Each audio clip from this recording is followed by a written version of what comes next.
que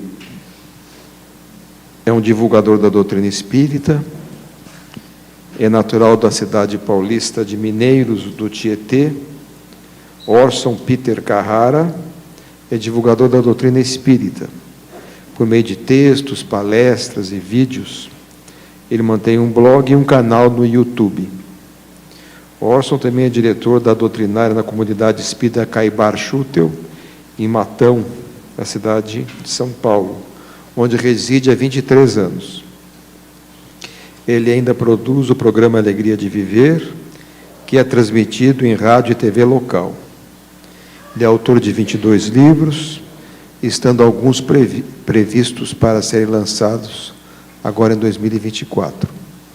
O nosso programa da noite tem a participação, então, do Orson e do Divaldo, no aspecto das respostas às perguntas que podem ser feitas a partir de agora para a nossa equipe de eventos, que tem aí papel, caneta. Vocês fiquem à vontade de perguntar sobre assuntos relativos da doutrina espírita. Depois de um intervalo, nós teremos, então, uma preleção do Divaldo. Eu agora irei convidar ao Orson para que ele possa, então, fazer a sua apresentação pessoal a todos nós aqui presentes e aqueles que nos assistem remotamente. Boa noite, Mário Sérgio. Boa noite ao nosso nobre e querido amigo Divaldo. Que satisfação estar aqui com vocês. Minha saudação também ao público presente e ao público virtual que acompanha pela internet. Muito obrigado pela honra deste momento, minha gratidão, minha saudação.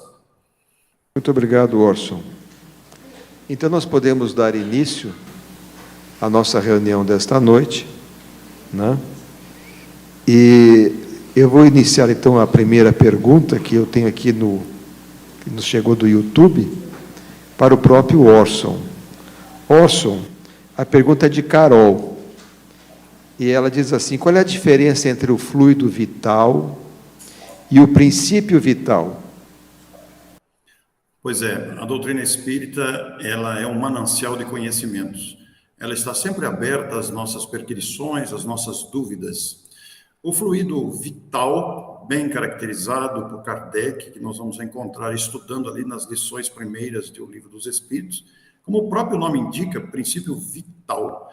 É o princípio que mantém a vida, que movimenta a vida. A outra observação, qual é o outro nome que ela solicitou na pergunta? A diferença entre o princípio vital e o outro? É o fluido vital e o princípio vital. O princípio vital. Pois é, nós temos o fluido vital dando vida e o princípio vital que vai alimentar esta vida, de onde nós vamos aproveitar os nossos conhecimentos. Sugerimos ali uma consulta às primeiras perguntas do Livro dos Espíritos. Muito obrigado, Orson. Divaldo, a Laís pergunta o seguinte: a mediunidade desequilibrada, ela gera fenômenos de efeitos físicos? Antes da resposta, eu gostaria de saudar a todos e recordar que no dia 29, terça-feira, estamos lançando a mais recente obra do espírito Dr. Bezerra de Menezes, por nosso intermédio. Estaremos lançando o livro Jesus e Nós. Quem desejar fazer a sua reserva antecipada, pode olhar em nosso site e providenciar. Também, nós estamos necessitando de uma ajuda. Necessitamos de um dentista para o nosso gabinete.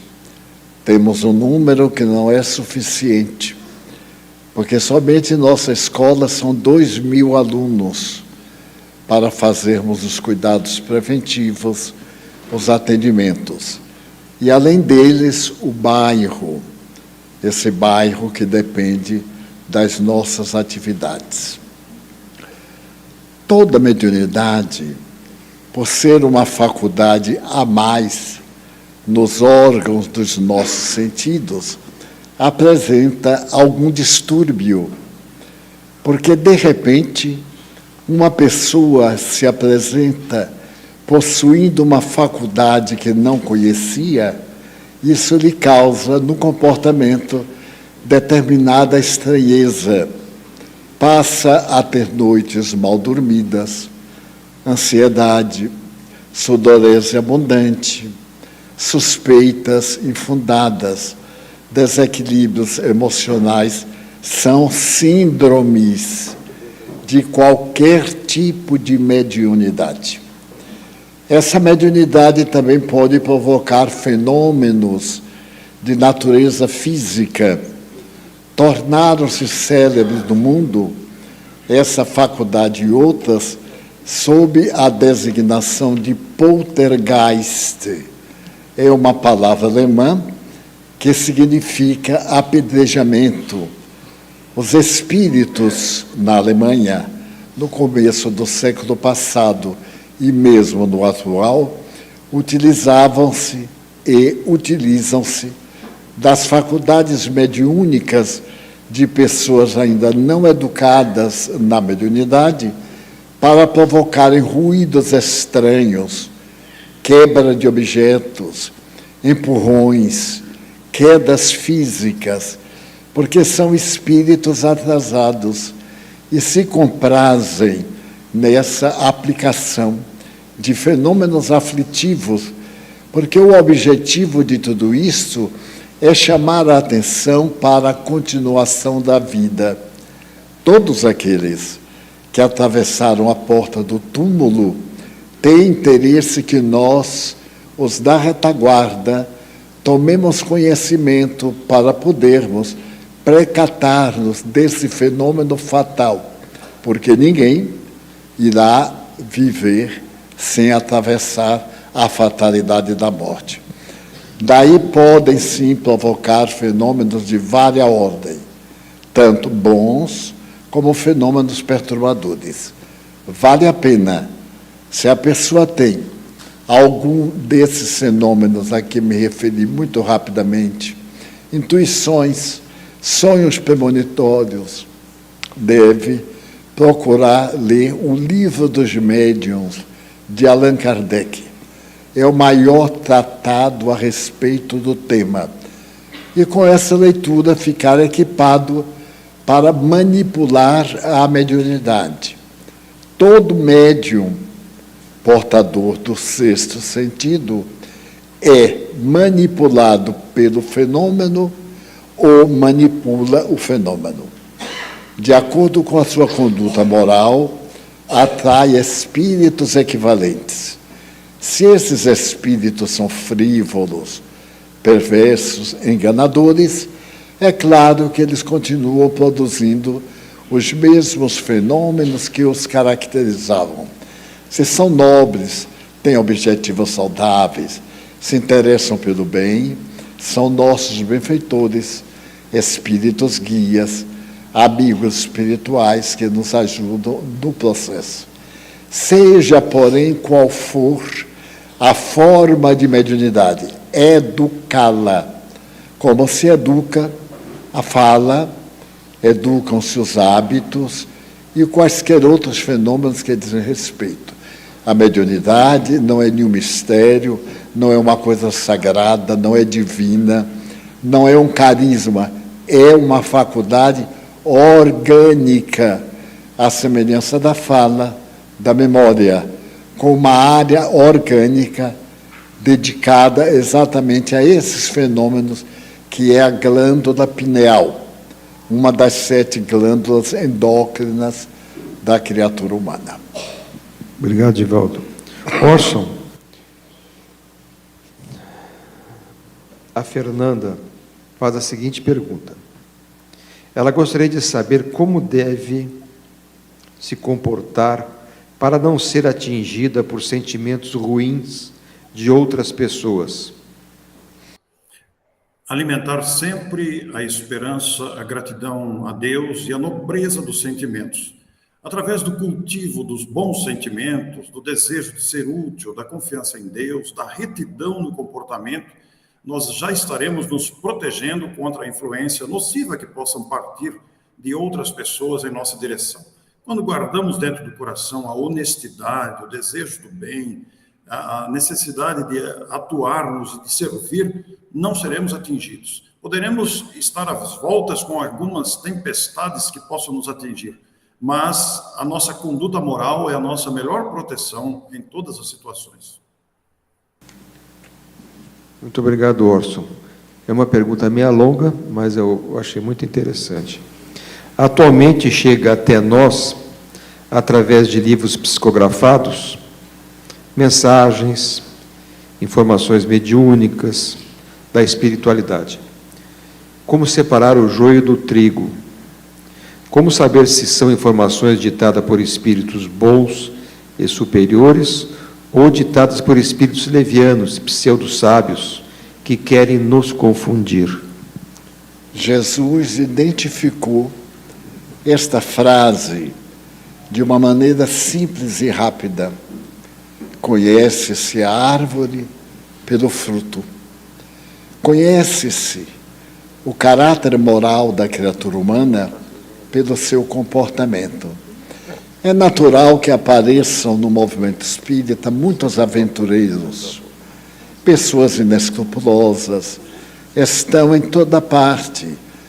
E no Espiritismo, por se tratar de uma doutrina de natureza metafísica, isto é, paranormal, não física nos seus vários fenômenos, sempre dá oportunidade.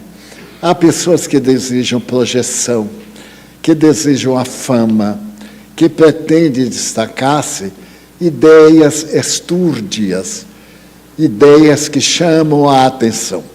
Toda vez que uma comunicação tiver um nome famoso, suspeitemos.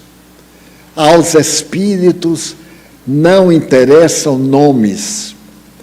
Por exemplo, eu recebo mensagens de pessoas assinando Joana de Ângeles. A pessoa tem a coragem de mandar para mim, que tenho sido, nos últimos 80 anos, médium de Joana de Ângeles. E ainda manda me dizer, Joana manda lhe perguntar isso ou aquilo. Eu não respondo porque eu sei que é um farsante, desejando uma ponte, uma resposta para poder consagrar o seu nome. Por outro lado, estamos na hora da tecnologia e a mediunidade sempre chama atenção, principalmente quando é uma mediunidade autêntica. O que é que nós temos visto? Mensagens recebidas publicamente, com as pessoas chorando, verdadeiros espetáculos ridículos, porque uma mensagem pessoal para mim, que me vai provocar lágrimas, não pode ser exibida para um público que não acredita, que leva na zombaria e que acha ridículo. E Allan Kardec foi tão sábio que elaborou este conceito. A mediunidade jamais subirá ao palco das feiras, porque no passado, no século que ele existiu, era muito comum os espetáculos na praça pública, aqueles anfitriões diferentes, aqueles dadores de notícias, os que produziam chocarrice. Mas a mediunidade nunca servirá de motivo para distração. Por exemplo, eu tenho ouvido dizer assim, olha, doutor Bezerra escolheu você para lhe dar um abraço. Se você der uma boa colaboração para o centro, ele vai lhe abraçar. É uma mistificação da pior qualidade. Um espírito do nível doutor Bezerra de Menezes, que nós equiparemos da falange de Jesus, não vai amparar uma pessoa porque deu uma esmola para o centro espírita. Porque isso não é bom para o centro espírita, não, é bom para quem deu. O bem é bom para quem o faz, e nem sempre para quem o recebe. Quantas vezes estamos fazendo bem a uma pessoa e ela está desperdiçando? Então, um espírito vir para dar um abraço é uma ironia, porque eles não precisam de nos abraçar, de nos elogiar. Um espírito vir dizer para ele, eu sou seu guia espiritual, na última encarnação eu fui Santo Antônio e tal. Tudo isso é charlatanismo. Os espíritos são sérios.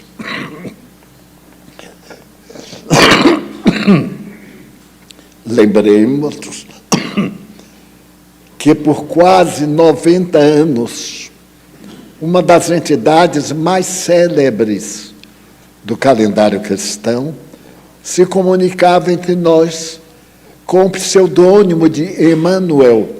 Pseudônimo. Emmanuel é uma palavra bíblica simbolizando um personagem do Evangelho. E quando quiseram saber a sua vida, ele narra uma obra na qual apresenta suas dores, seus sofrimentos, seus problemas, sua evolução, e agora está reencarnada. O abuso dessas pessoas é tal que eu li não há muito que o Dr. Moro era a reencarnação de Emmanuel. Quer dizer, a ignorância é de tal ordem que Emmanuel nasceu antes do Dr. Moro nascer. Porque Emmanuel reencarnou mais ou menos no fim do século. E o Dr. Moro é um personagem que reencarnou antes. Então ficam palpites, ideias não merecem consideração. Essas ideias que o mundo vai se acabar, que o profeta velho, o presidente da República vai morrer, charlatanice. O Espiritismo é uma doutrina séria, como disse Kardec, para ser usada por pessoas sérias, pessoas que têm interesse na cultura. O que é a minha vida? Quem eu sou? O que é que eu vim fazer na Terra? Por que é que eu sofro? Por que tantas pessoas sofrem e outras não? Por que a diferença do destino? Por que as doenças irreversíveis? Por que pessoas gentis, amorosas têm um destino terrível? E ditadores, assassinos, pessoas más têm um destino maravilhoso. O Espiritismo é a filosofia que coloca resposta nas interrogações para onde vou, o divertimento. De vez em quando eu leio para me divertir ante o absurdo, o que é lamentável, porém, e acontecem mesmo com pessoas que frequentam aqui a nossa casa, onde nós somos muito francos e não guardamos nada que apoie a mentira doutrinária. E me dizem assim, Divaldo, eu fui a um centro, doutor Bezerra disse que agora vai ser meu protetor. Eu digo, já chega um pouco tarde, né?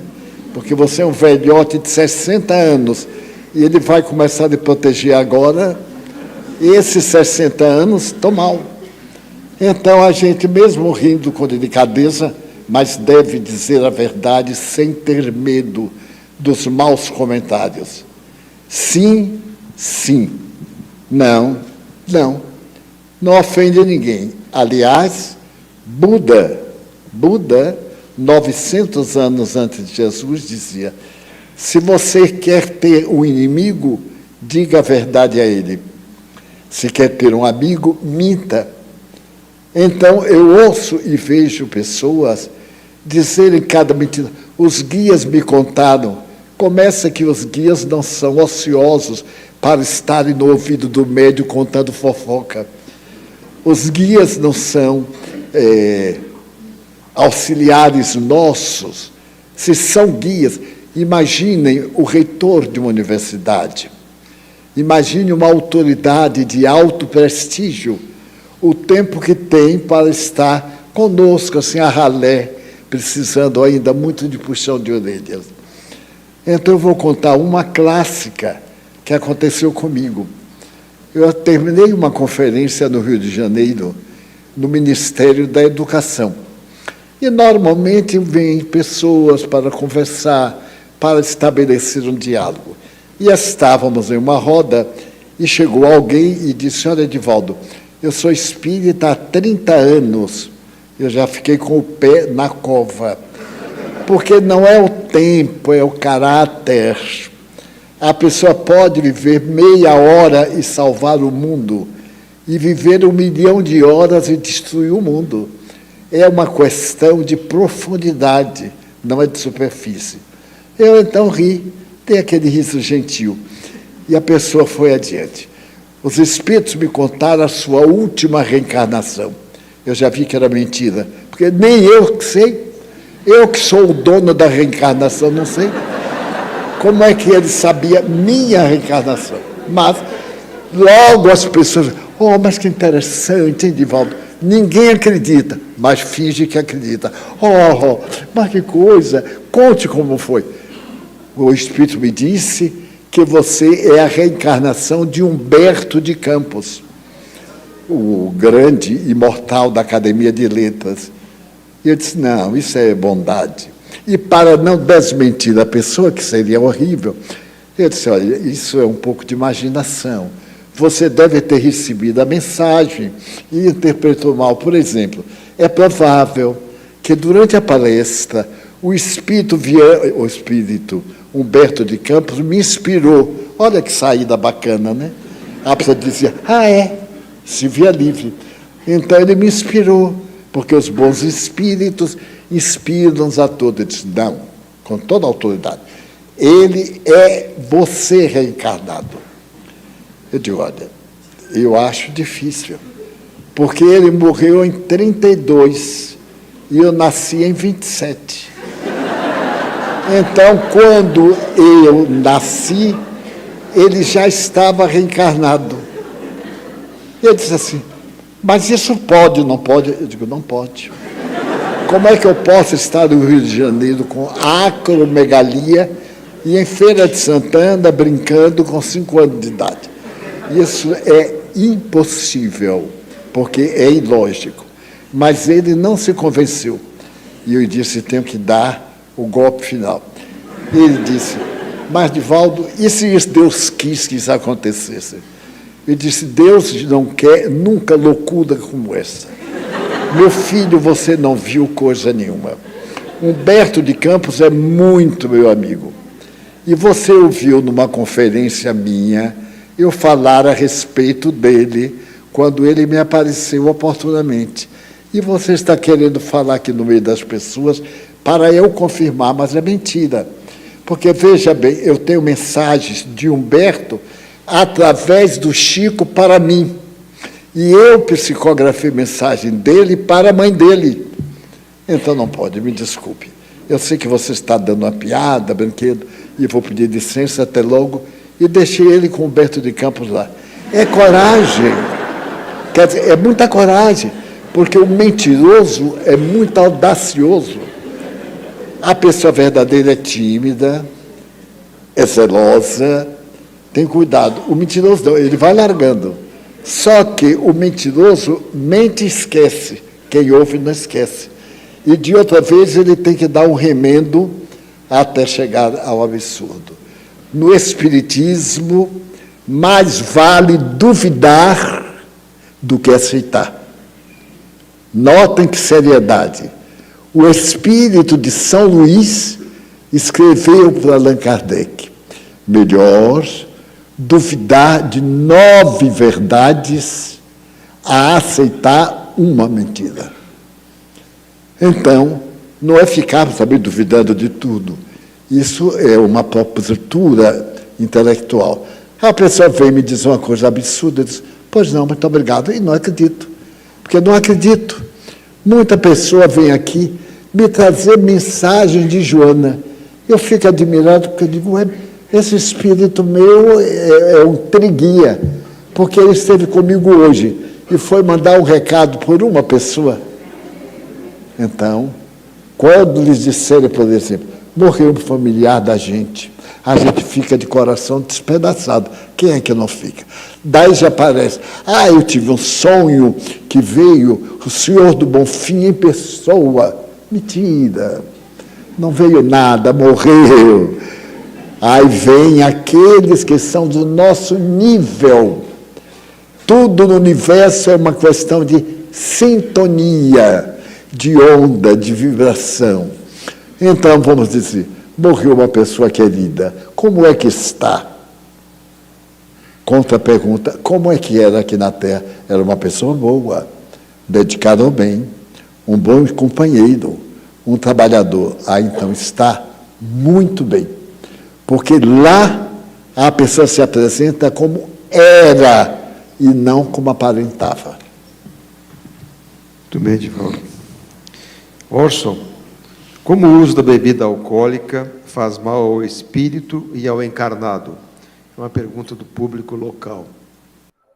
Muito boa pergunta, Mário Sérgio. E, Divaldo, você é notável, viu? Como é gostoso te ouvir e a gente aprende muito com as suas colocações tão nobres e tão oportunas. Muito obrigado, Divaldo, pela sua presença entre nós. A gente se sente muito feliz aqui. Pois é, o álcool ele traz vários problemas já conhecidos por toda a estrutura científica, médica, que elabora e relaciona os prejuízos do vício do álcool para o corpo físico. Prejuízos que se acentuam prejudicando o fígado, prejudicando outros órgãos e comprometendo a própria saúde, além do comprometimento em que a pessoa fica desequilibrada mentalmente e criando essa dependência do álcool. Do ponto de vista espiritual, o álcool também, os vícios em geral, vão causar uma certa dependência, porque estando encarnado, a pessoa tem o desejo e mantém aquela dependência do álcool, e estando desencarnado, vai também sentir falta do álcool que alimentou durante décadas, muitas vezes, né? Então, todos os vícios, não apenas o álcool, mas todos os vícios em geral, criam essas dependências que vinculam a pessoa que se entrega aos vícios sem discernimento, sem pensar nas consequências, sem avaliar os prejuízos que está causando à própria saúde. Ela cria pendências para serem resolvidas no futuro. É muito bom que tenhamos equilíbrio, que nos esforcemos por nos equilibrar no comportamento, livrando-nos dos vícios. Será muito importante que analisemos os nossos próprios comportamentos. Em que atividade estou criando dependência, estou com vício que precisa ser extinto de mim, ou pelo menos atenuado, ou o esforço direcionado para que me liberte de certos vícios. Os vícios criam dependências que aguardam uma solução nossa para libertar-se dele. Mais cedo ou mais tarde, teremos esses enfrentamentos. Obrigado, Orson. Divaldo, como o Espiritismo vê o aborto? E para onde voltam os espíritos que foram abortados? Eles sentem raiva? O aborto, também chamado infanticídio, porque é um assassinato, exceto quando se tratam da vida da parturiente, que entre uma vida já existente e uma informação, a ética opta pela que já existe. Ou quando se faz necessário, por uma questão de natureza médica, fazer a interrupção, então é normal. Mas fora desses casos, o aborto provocado é um crime. É um crime dos mais covardes, porque é o assassinato de quem não pode se defender. O homicida, o que vai matar, corre o risco de ser morto. Mas o abortista não. Ele planeja no escuro, atende através de recursos que não deixem marcas na gestante, e então comete o suicídio. Aqueles espíritos que foram abortados, muitas vezes iam ser o benfeitor da família, o anjo guardião. Então foi interrompido. Ou talvez eles venham ser o cobrador das dívidas da pessoa. Foi interrompido. Como ele se porta? Com ódio. Qualquer um de nós que tem uma oportunidade de vida interrompida, como é que fica? E para onde eles vão? Ficam em volta de quem cometeu o crime. Chico Xavier me contou de uma pessoa lá de Pedro Leopoldo, uma moça, que de repente ficou enferma, uma enfermidade cruel. Os médicos da época ainda sem equipamentos modernos, diagnosticaram isto, aquilo, aquilo outro. Não houve jeito. No fim, depois de um largo período de alguns meses, ela apareceu com um câncer do colo do útero. Mas já era tarde demais, porque ela estava com metástase nos ossos e morreu com dores terríveis. Mais tarde, ela apareceu a ele, Chico, e disse: olha, Chico, aquele câncer fui eu quem provocou. Eu abortei. Eu estava grávida, já com 6 meses, portanto, uma vida já organizada.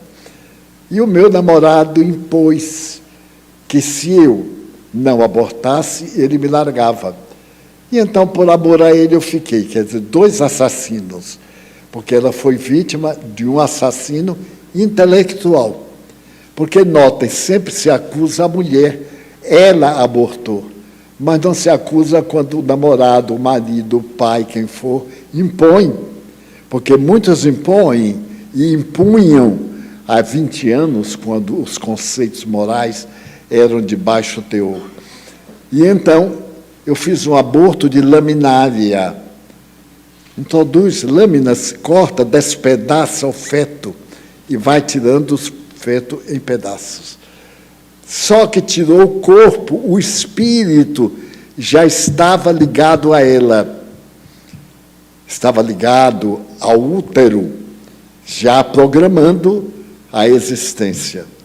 Ela pôs para fora os pedaços e o ódio dele ficou trabalhando as células que não cicatrizaram e vieram a gerar mais tarde esse câncer do crime que ela havia praticado. Não era karma, não estava no destino dela. No nosso destino está o bem, fazer o bem. Quando é uma coisa dolorosa, é um resgate, é uma expiação. Se nós aceitarmos o bem, ela se torna benigna, menor. Se nos rebelarmos, ela se torna pior, porque a rebeldia não cura a ninguém. Então, eu conheci em nossa casa uma moça que fez 14 abortos, porque ela se uniu a um homem casado, que era muito bem casado, não queria deixar a mulher, e ele era muito reprodutor. De vez em quando ela ficava grávida. Do 3º ou 4º mês ela abortava.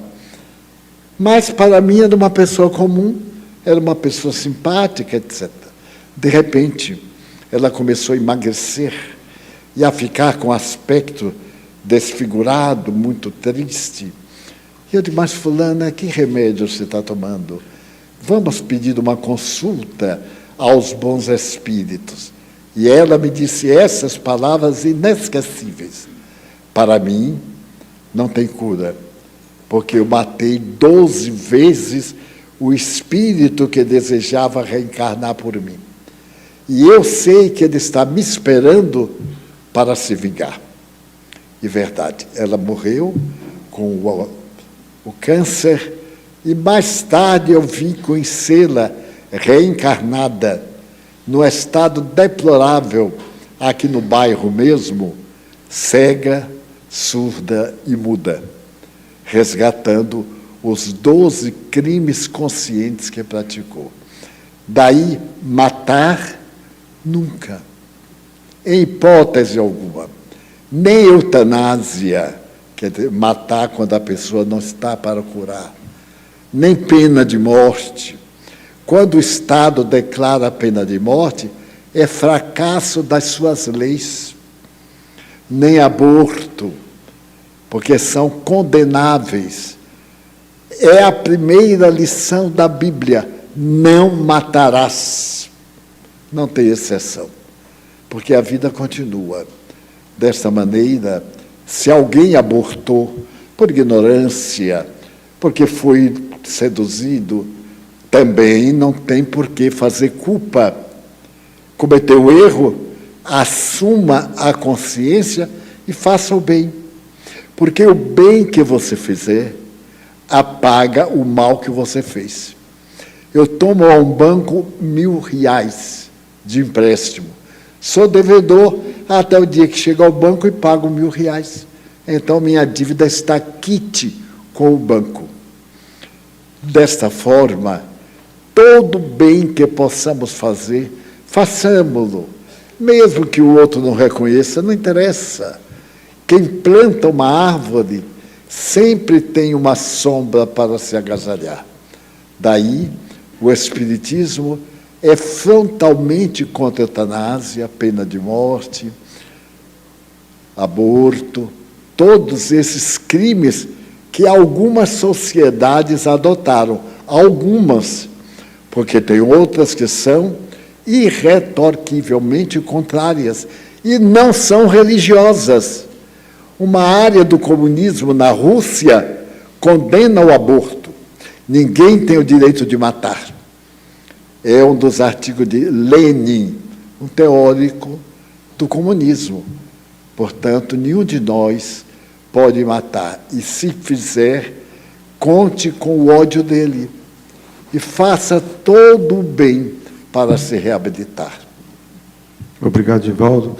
Vamos agora a um pequeno intervalo. Antes de darmos seguimento à nossa programação da noite, com a palestra do Divaldo, eu agradeço aqui antecipadamente a presença de todos, aqueles que nos assistem também virtualmente, a professora Solange, a nossa equipe de apoio técnico, ao Sérgio e ao Júnior, a nossa tradutora de Libras, a Isiane. Muito obrigado, Isiane. E eu convido também ao Orson, que possa despedir pessoalmente de todos aqui presentes e que nos assistem virtualmente. Muito obrigado, Mário Sérgio, muito obrigado, nosso querido Divaldo, por quem mantemos imensa gratidão e nosso abraço ao público presente aí na Mansão do Caminho, essa instituição que honra o nosso país e o movimento espírita nacional e internacional. Um grande abraço a todos, muito obrigado pela oportunidade e prossigamos trabalhando com Jesus para que a luz desse sublime amigo brilhe através de nós, apesar de todas as nossas carências e limitações. Um grande abraço a todos, muito obrigado. Participação conosco. Então, passa a palavra a Divaldo Franco.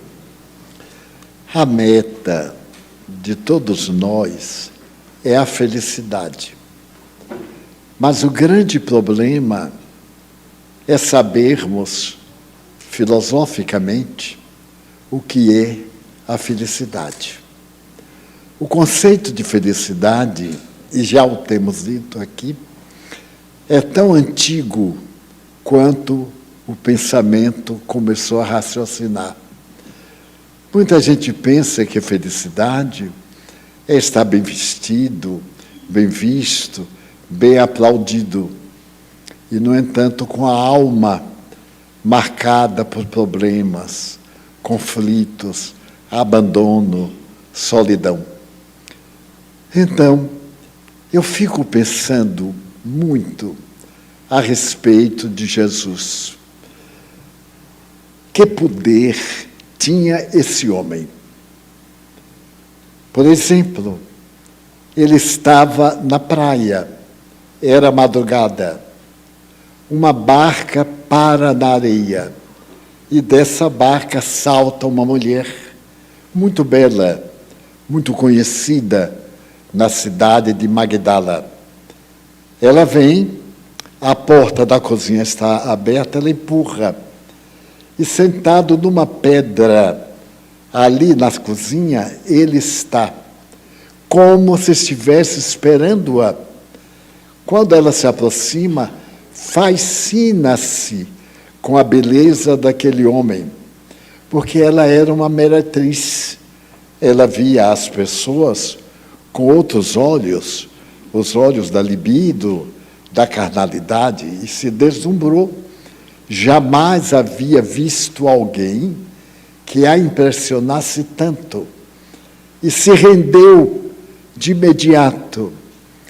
Então ela disse: mestre, aliás, a palavra que ela usou foi maestro, que é a mesma coisa, mas no acento muito especial entre os hebreus. E ele voltou-se e lhe repetiu: Maria. Ela foi tomada de um choque, porque não o conhecia e tinha certeza de que ele a não conhecia. Ela morava numa vila suntuosa, tinha como protetor um senador romano de nome Próclus, e a sua casa era o lupanar da região da Galileia, o mais famoso, o mais caro, e ela era a administradora. Então, quando Jesus chama Maria, ela se espanta. É a primeira vez que o vê e que ele a vê. Ela então interroga: Senhor, tu me conheces? Ele faz: ai, Maria. Em latim é lindo, significa literalmente: eu sou o bom pastor e conheço todas as minhas ovelhas, uma a uma. Portanto, não te surpreendas de eu te chamar Maria. Então, se tu me conheces, tu sabes quem eu sou. Sim, Maria, mas para mim não importa o que tu és. Importa-me quem tu és. Porque às vezes nós exercemos uma profissão, uma situação qualquer, que não é a nossa vida. Quantas vezes eu tenho ouvido médicos dizer: vou largar a profissão, vou estudar advocacia. A minha tendência é a advocacia, mas eu fiz medicina, ou vice-versa. Ele entrava no cerne da alma, sabia a profissão dela, mas sabia, sobretudo, do caráter dela. E então ela se envergonha diante daquele homem e diz: ah, Senhor, que deverei fazer para entrar no reino dos céus? Ama, Maria, ama. Senhor, eu não tenho amado. Eu conheço muitos homens, mas não os amei a nenhum, porque eu sou profissional. Então, ama a teus filhos. Filhos, ó Senhor, eu não tenho filhos. Eu tenho o ventre varado 1000 vezes, mas não tive a felicidade de ser mãe. Maria, quando eu digo que tu ames aos teus filhos, eu não me refiro aos filhos biológicos. Eu me refiro às tuas irmãs, dominadas pelas doenças, na estação final da vida. Ama-as, já que ninguém lhes dá importância. Ama as crianças abandonadas, as crianças de rua, vítimas das guerras e da peste. Ama aqueles que ninguém quer saber. Ela disse: mas e a minha vida? A tua vida é tua, Maria, e tu fazes dela o que quiseres. Tu fez o vento, carrega uma folha. Ele não pergunta se a folha está madura, se ela é verde, ou se ela foi tirada naquele momento. A missão dele é carregar a folha no ar. Então, o teu destino é seguir os teus desejos.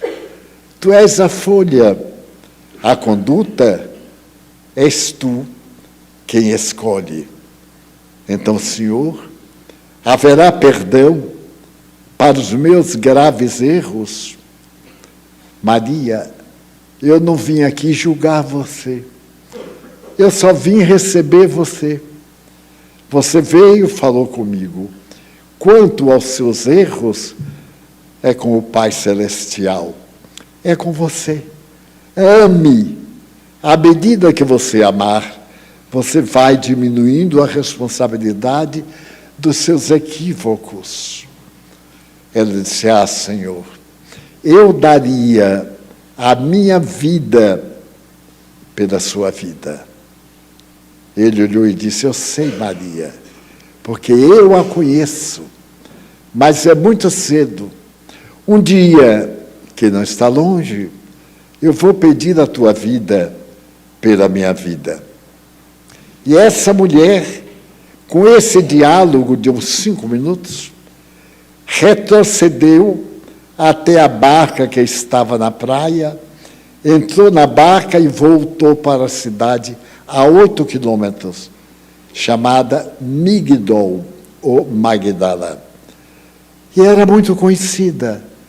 No dia seguinte, ela teve um surto, abriu as janelas e apanhou tudo que tinha valor e jogou pelas janelas. Suas roupas, joias, tudo aquilo que constituía motivo de vida para ela, atirou pela janela.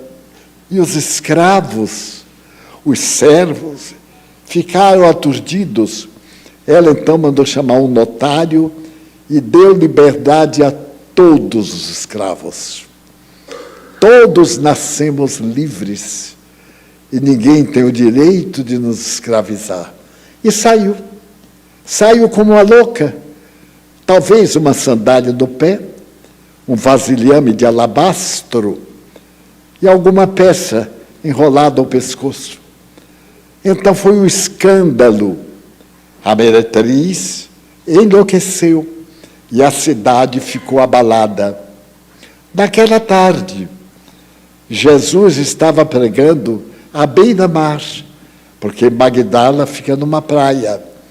E no meio da multidão, mendigos, doentes, pessoas ricas, bem situadas, outras menos situadas, estavam presentes.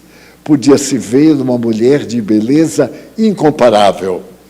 A maioria conhecia, os homens conheciam, e perguntaram: o que fazes aqui? Ela disse: estou procurando a vida.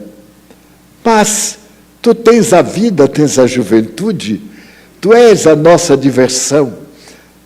Pois é, agora eu vou viver sem divertir a mais ninguém.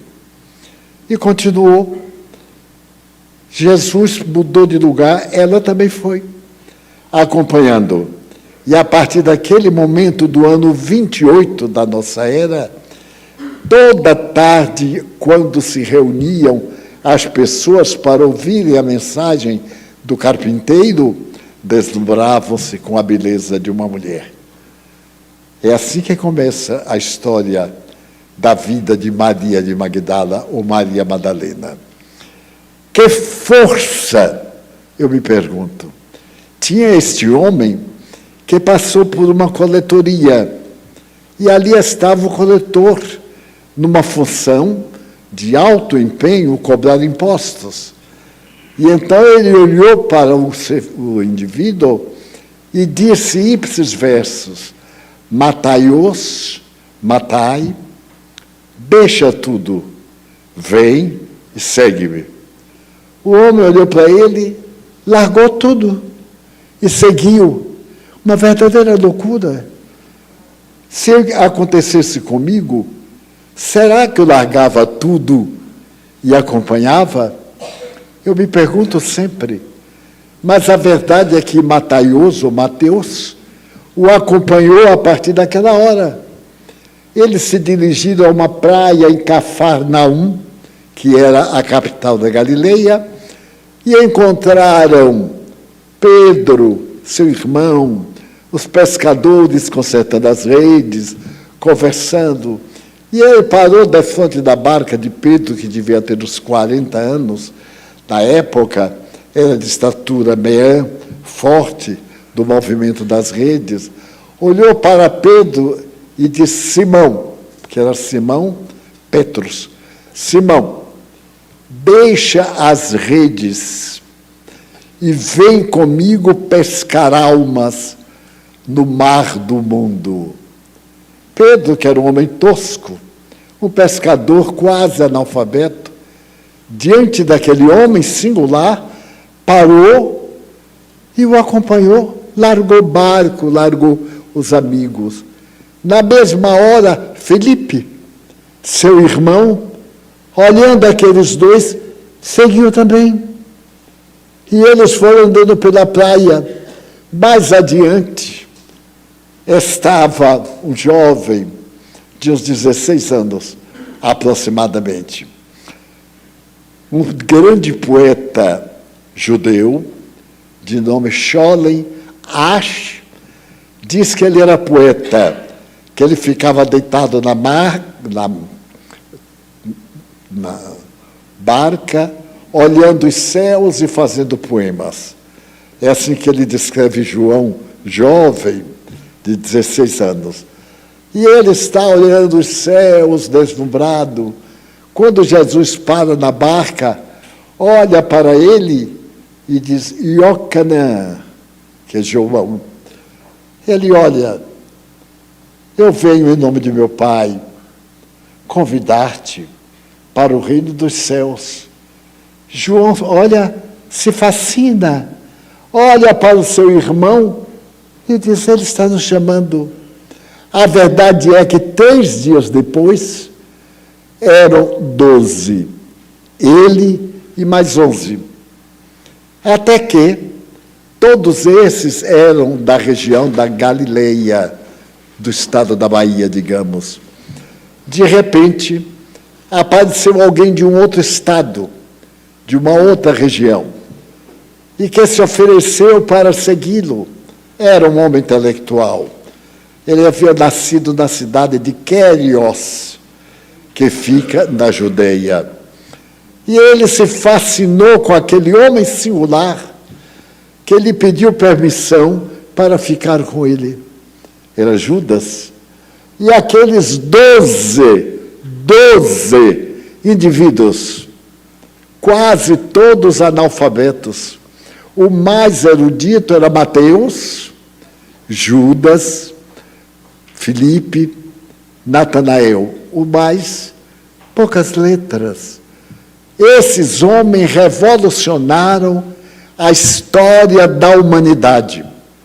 Primeiro, dividindo a humanidade entre Oriente e Ocidente.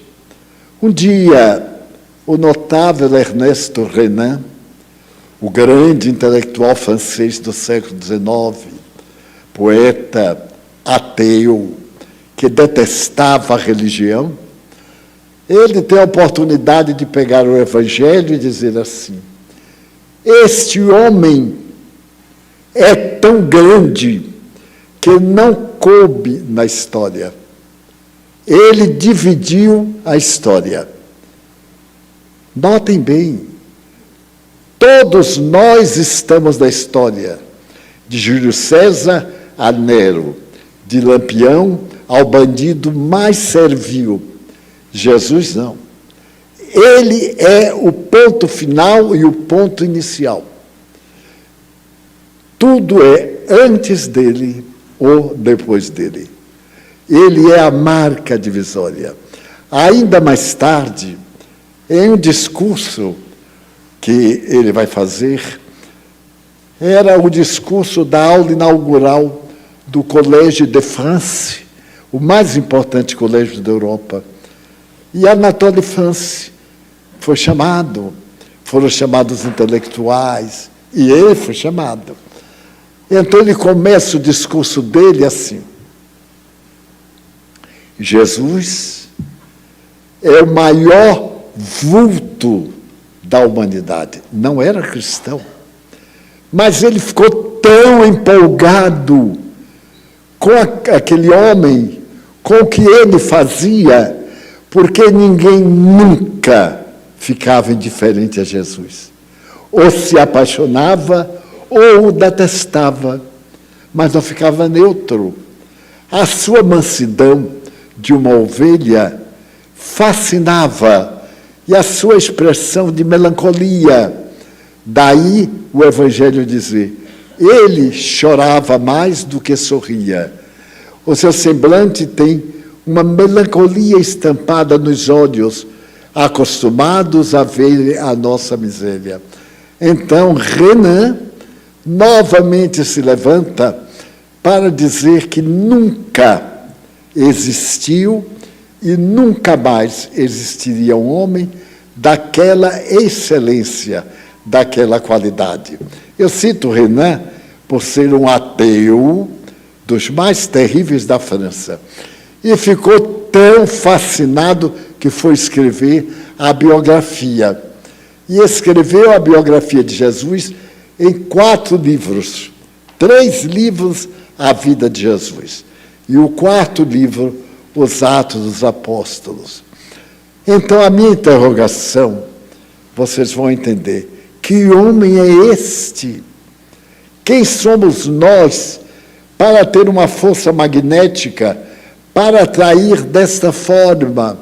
Por quê? Ele chegou a uma cidade chamada Jericó, que hoje pertence à Palestina. E Jericó é a 2ª cidade mais antiga do mundo.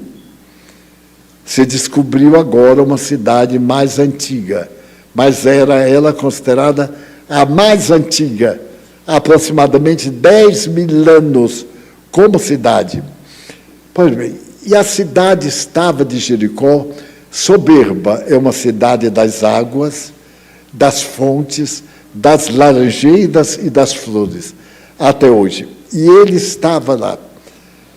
Então ele queria dar a mensagem, mas o espaço era pequeno. Então ele saiu andando. E havia em Jericó um homem que era profundamente dedicado à cobrança dos impostos. E todo cobrador de imposto era e é amaldiçoado. Ninguém gosta de pagar imposto. Principalmente no Brasil, em que o imposto vai para o bolso do cobrador e não para as obras públicas, para a saúde, para o que é necessário. Então, este homem de nome Zaqueu era baixinho, e ele ouviu falar tanto de Jesus que ficou fascinado. Aí correu atrás da multidão para poder vê-lo passar, mas a multidão alta, ele de baixa estatura, olhava por baixo, ele não aguentou, subiu a uma árvore e ficou no alto. Quando Jesus foi passando, ele pôde olhar fascinado. E naquele momento que ele olha, Jesus olha para ele e diz: Zaqueu, não sabia o nome, hein? Zaqueu, é necessário que hoje eu durma na tua casa. Zaqueu teve um espanto, porque ele era odiado.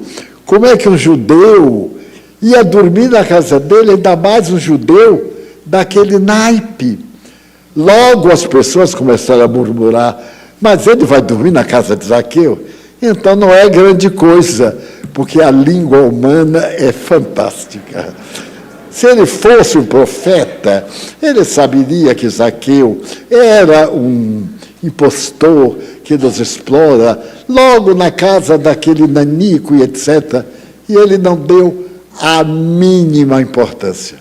Continuou na direção da casa de Zaqueu, que era um tipo fazenda. Tinha uma entrada enorme, a casa da fazenda com varandas. Ele então chegou à varanda e a multidão, agora toda a cidadezinha soube, e sabendo que ele ia dormir na casa de Zaqueu, foi um escândalo. E os escândalos são formidáveis.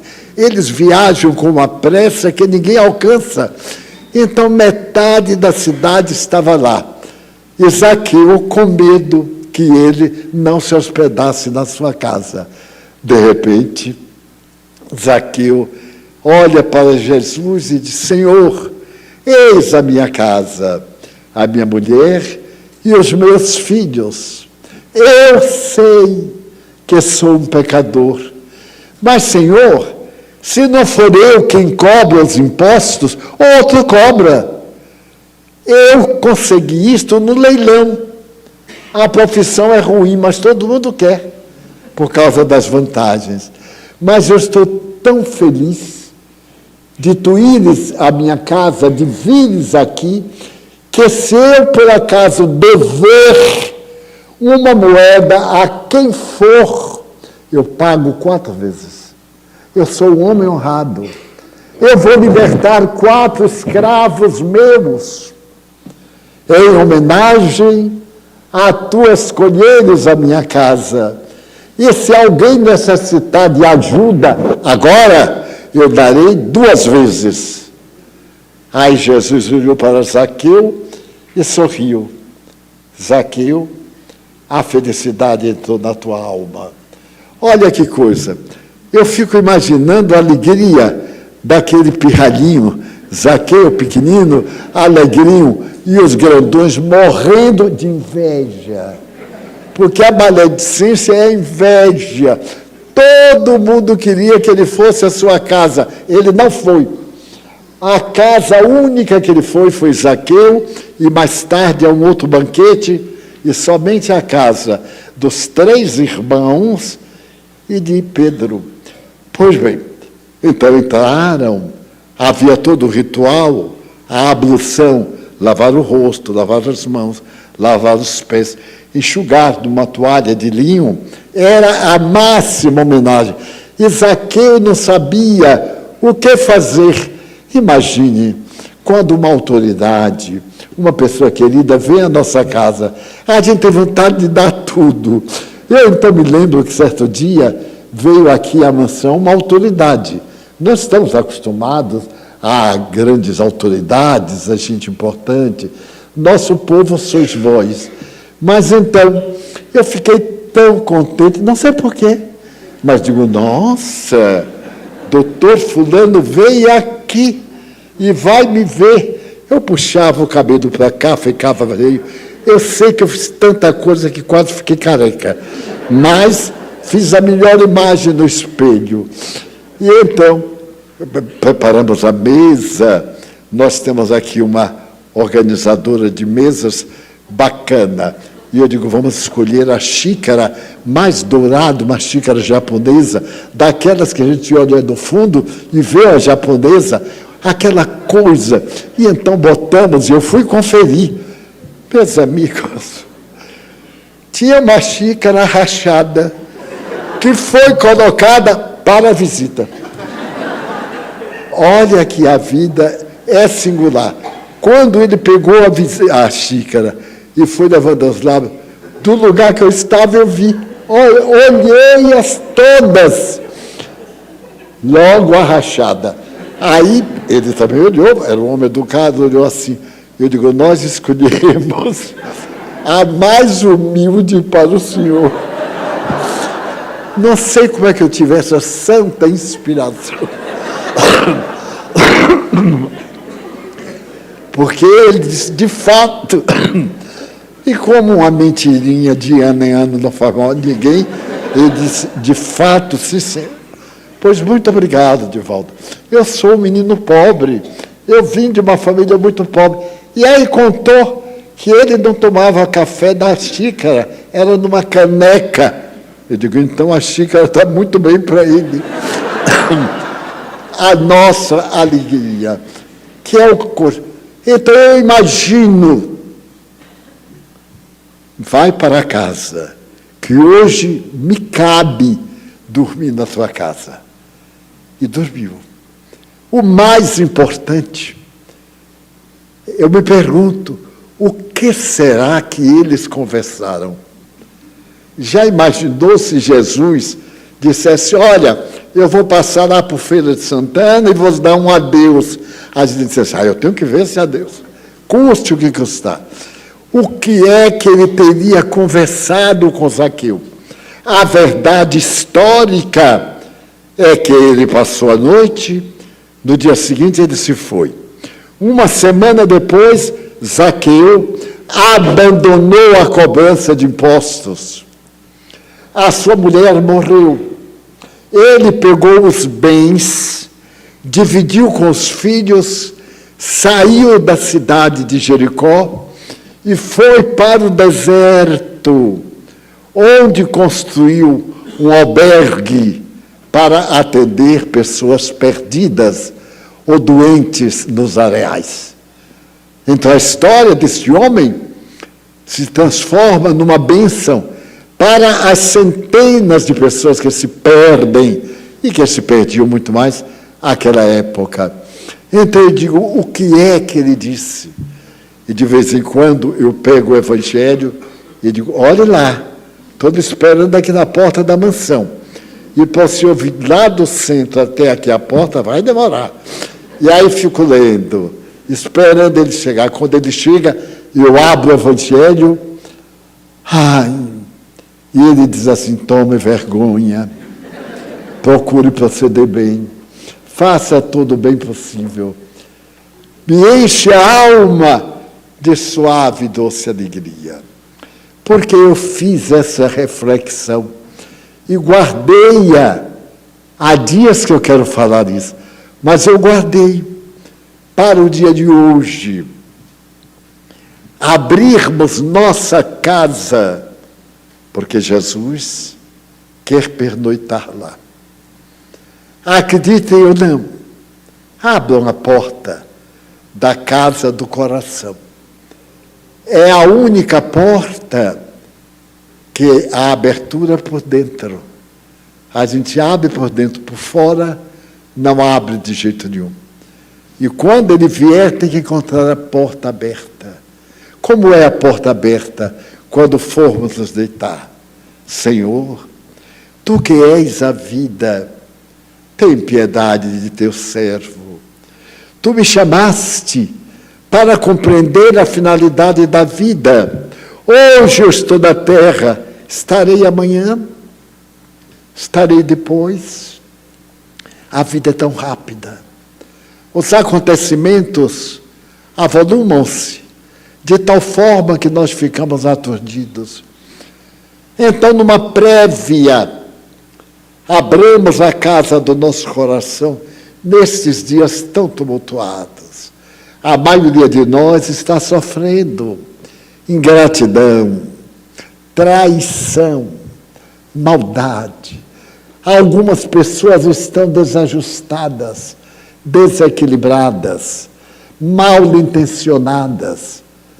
Traem-nos olhando para nós e rindo, e nos traindo. Quando nós temos a percepção psíquica, eu me lembro muito do professor Ubaldi. Ele me dizia assim, Divaldo, como é que você tão jovem enfrenta certas pessoas? Porque vêm pessoas conversar comigo e eu vejo montadas nelas, aqui no pescoço, no ombro, os obsessores. A pessoa me diz uma coisa e diz assim, mentira, é tal, é tal, é tal. E eu tenho que ficar olhando com compaixão, porque não me cabe desmentir a ninguém. Pessoas que traem, que são incapazes de ser leal, ou pelo menos de ser lógica. Se eu tenho um problema, vou e falo com a pessoa. Mas não trair, levar notícias falseadas, modificar a estrutura de um fato para lhe fazer bem. Mas como é que a mentira pode nos fazer bem? Por pouco tempo. O apóstolo Paulo, numa carta linda aos Coríntios, dizia, não há mal que não seja descoberto. E é verdade. Eu tenho um amigo que adotou uma menina, ele com a esposa, queriam ser pais e adotaram a menina. Pais extraordinários, deram uma educação refinada à menina. Ela morando aqui e fazendo curso em São Paulo, num dos melhores colégios da época, e que custava e custa uma alta importância. A menina foi educada como se fosse uma princesa. Arranjou namorado, marcou o casamento na igreja. Eu não fui, porque eu não frequento a igreja, respeito, mas não vou à igreja. Mas foram meus amigos, todos nós amigos.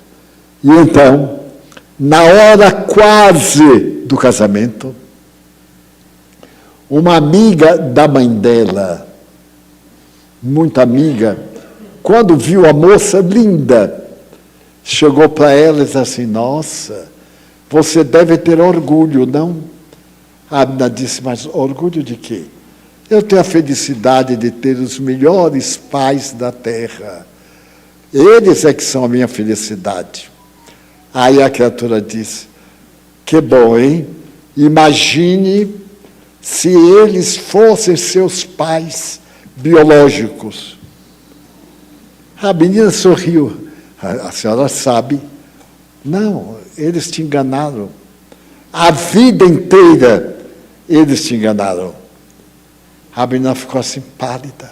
Correu, a mãe estava se vestindo, ela faltando alguns detalhes, e pegou assim a mãe e perguntou, diga a verdade.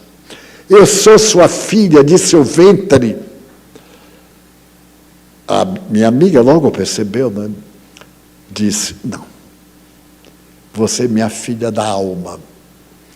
Porque o filho do ventre, a pessoa tem sem querer. Às vezes, até com ódio. E eu fui procurar você. Elegi a menina mais linda do bairro. Consegui encontrar você. Você é mais do que uma filha. Você pegou as mãos. É minha vida. Ela parou sem uma lágrima e disse assim, que pena. Saiu e suicidou-se. Na hora. Então, quem matou aquela menina? A maledicente. Daí eu aconselho a toda a gente, o filho é adotivo, conte. Logo. Conte naturalmente. Eu tive 656. Todos conhecem a história. Um deles foi deixado na lata de lixo. E me diziam, Divaldo, ele não vai saber. Eu digo, vai saber. Eu registrei como filho Pereira Franco, Jaguaraçu Pereira Franco. Me chamavam de tio como todos. Quando ele completou 5 anos, ele chegou para mim e disse assim, tio, por que você é branco e eu sou negro? Eu disse, porque você nasceu de noite. E aí nasceu escurinho. E André, que era outro filho moreno, André nasceu de madrugada. E Aura, eu digo, meio-dia com o sol arrebentando. Eu disse, foi mesmo, tio? Foi. Só que eu vou lhe contar uma história linda. Nós tínhamos uma lata para guardar o lixo. Essa lata tinha um tampo para evitar formigas e coisas. E então, eu combinei com sua mãe, botar você na lata, porque eu queria ter um filho. E tinha visto você, aí gostei, pedi.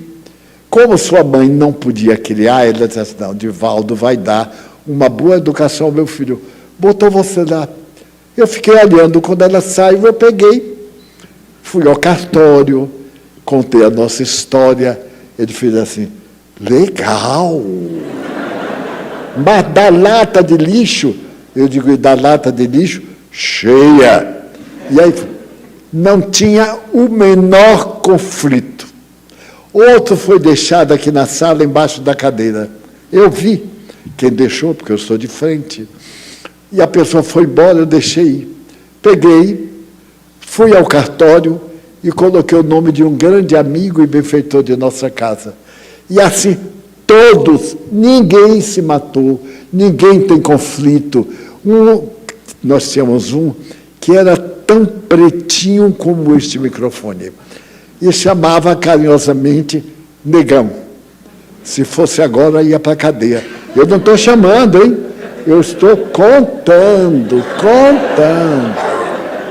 Naquela época, há 40 anos. E então, nós brincávamos de picula. Sair correndo aqui no mato para outro pegar. E eu brincava com eles. E não havia jeito de ninguém pegar Negão. Então, um dia, eu exerci minha autoridade e disse assim, mas Antônio Carlos, por que a gente não lhe pega?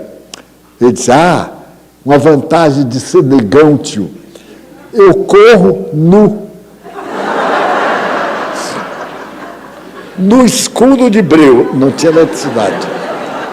Nem vagalume tinha. A gente só sentia aqui do zip, zip, zip.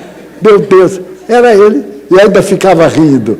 Eu digo, e você não tinha medo da gente ver os dentes, não? Nada, tio. Não tinha brilho, não tinha lâmpada. Então, a vida tem os seus encantos e tem os seus efeitos.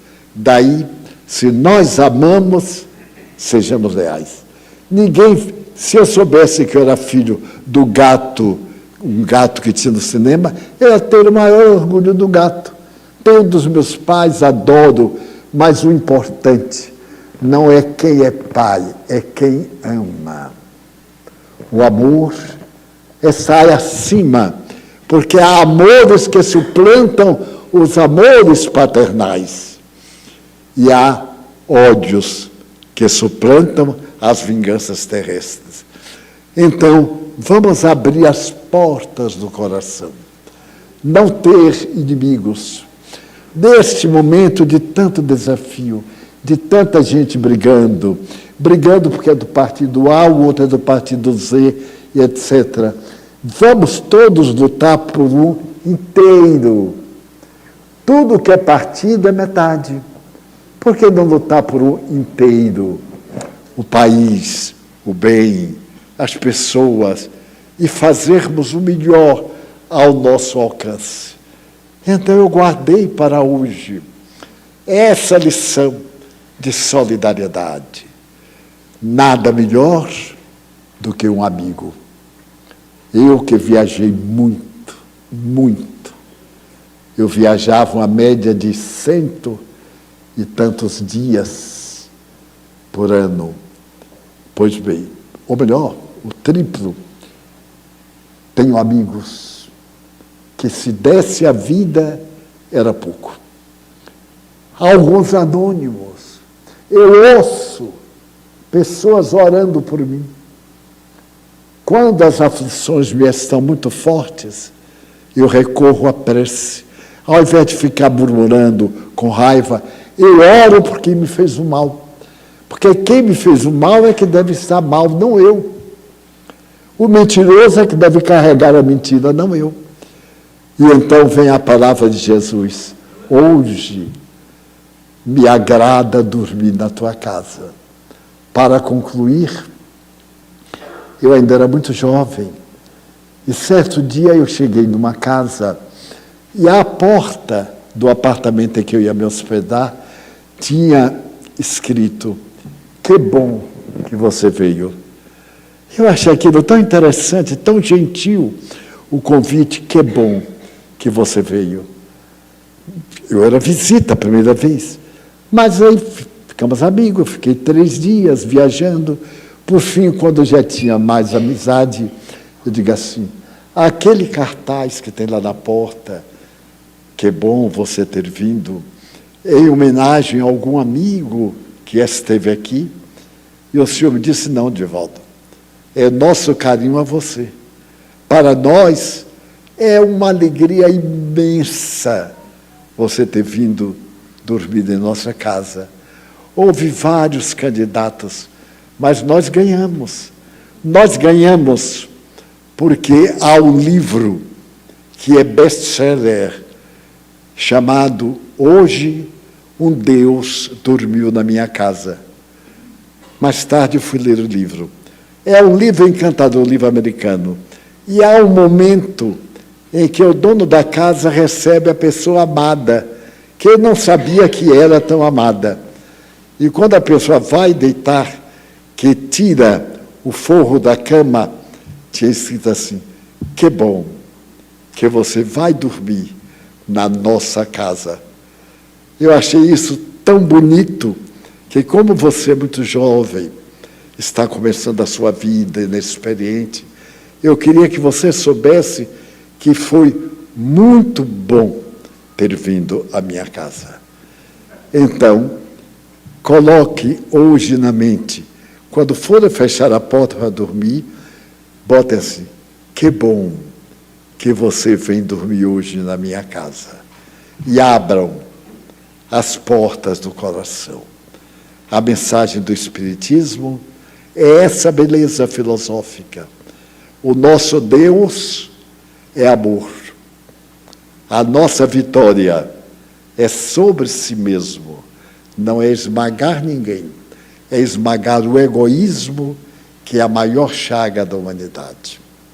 Assim sendo, vamos orar.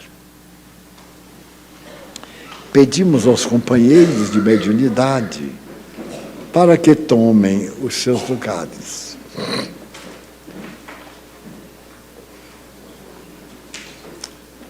Vamos mentalizar que Jesus vai passar por aqui, na direção de nossa casa.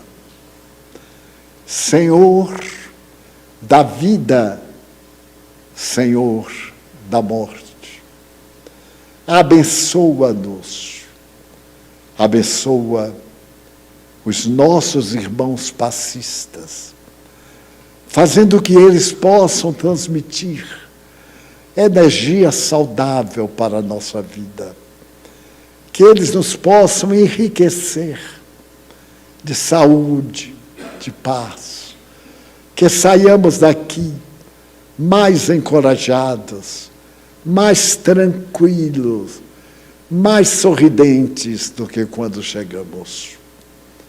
Abençoa esses irmãos, mas abençoa-nos, a nós, àqueles a quem amamos, familiares, amigos, os que fazem parte do nosso canhenho fraternal. Mas também compadece-te dos que não nos querem bem. Tem piedade deles. Ajuda-os a serem felizes. Nós te pedimos, pelos doentes, pelos que nos dão seu nome para as orações, aqueles por quem suplicamos, aqueles desencarnados queridos, Terezinha Sardano, Nilsa Vasconcelos e tantos outros membros de nossa casa que voltaram para a pátria, aqueles que nos ajudam, as mãos anônimas da caridade, que nos ajudam, aqueles que nos socorrem para repartir o pão com os teus clientes, para fazê-lo com alegria. Ainda te pedimos paz interior. Permite que os nossos sonhos de plenitude se tornem realidade. Ajuda-nos, abençoando nossa casa, onde teu nome é venerado, e é a casa que nos emprestaste para o culto da oração. Abençoa, Jesus, aqueles que se afastaram de ti por ignorância ou outro fator qualquer. Abençoa nossa água, como fizeste em Caná, dando-lhe um sabor especial. Abençoa em paz a cada um de nós, nosso lar, nossos amigos. Abençoa o Brasil, nossas autoridades. Abençoa o mundo ante a ameaça de uma conflagração terrível.